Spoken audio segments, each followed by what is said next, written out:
I would like to just say a couple of words. You know, it's important that at this time after somebody passes away, we say a few words in their memory and their elevation of their neshama, and at the same time, maybe some words of inspiration for before the holiday that is coming up. So may these words be Leilui Nishmat, should be the elevation of the neshama of Juliet, Ishayek Bat Salha, and Khaduri Shemi. Our sages teach us that everything that happens to us in life is of Be'ashgacha Pratit, divine providence. And there's a very famous saying by the Rabbi Shlomo, that says that footsteps of men are directed by God, as it says in the Tehillim and Psalms of King David, meaning when a Jew comes to a particular place, it doesn't have to be neither a physical place, it could be a place, a time in his life. It is for an inner divine intent and purpose. Judaism don't believe in just random things. Life is not random. Things happen for a purpose, for divine providence. So everything is guided by Hashem. So when we come to a different place in our life, whether it's in a place in a term of a space or time, when we arrive to this place, it's for a reason, to perform a mitzvah, whether a mitzvah is between men and God, or a mitzvah between man and his fellow man. There's a beautiful parable that speaks about a relationship between God and man and the human being. And the parable speaks about a relationship that we have with God, as we say, Avinu Malkenu, and just the part of the Isko that we just recited, where we say Avinu Malkenu. We call God our Father and our King. So we have that relationship with God as being our King, but we have that relationship with Him also as Him being our Father. So there's a beautiful parable where a father answers the questions of his child, and they are happy together in joyful dialogue. But then the child asks a question, a meaningful question.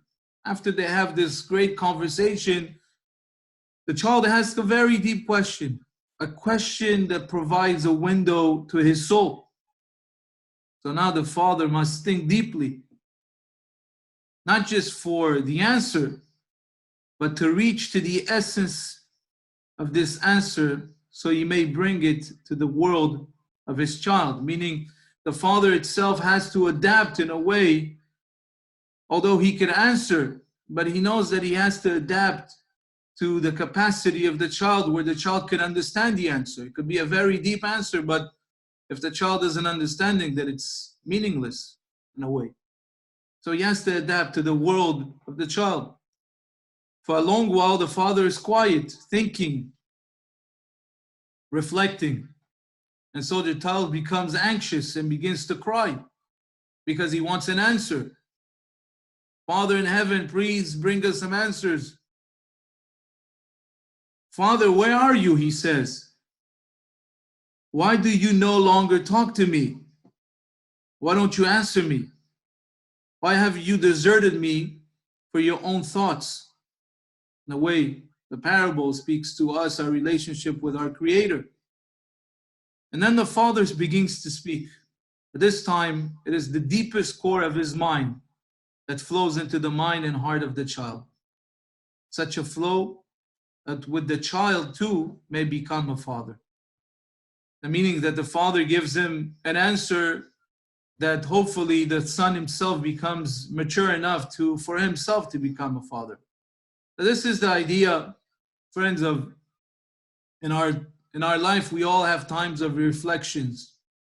Sometimes it's a time where we lose someone, where unfortunately a loved person is no longer with him, and that brings us to a point where we have to reflect and think and rethink and reevaluate what are the important things in our lives.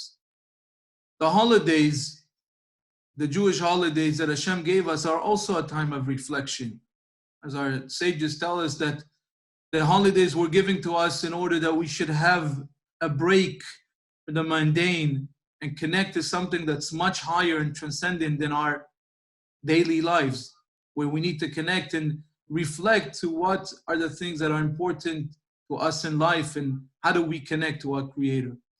So may Hashem reconsole all the mourners of Israel and the family, that there should be a moment where that reflection brings us to grow, whether we grow physically, spiritually, and more importantly, spiritually, in order to connect to our roots, in order to connect to our tradition, and to connect to ultimately our Father in heaven.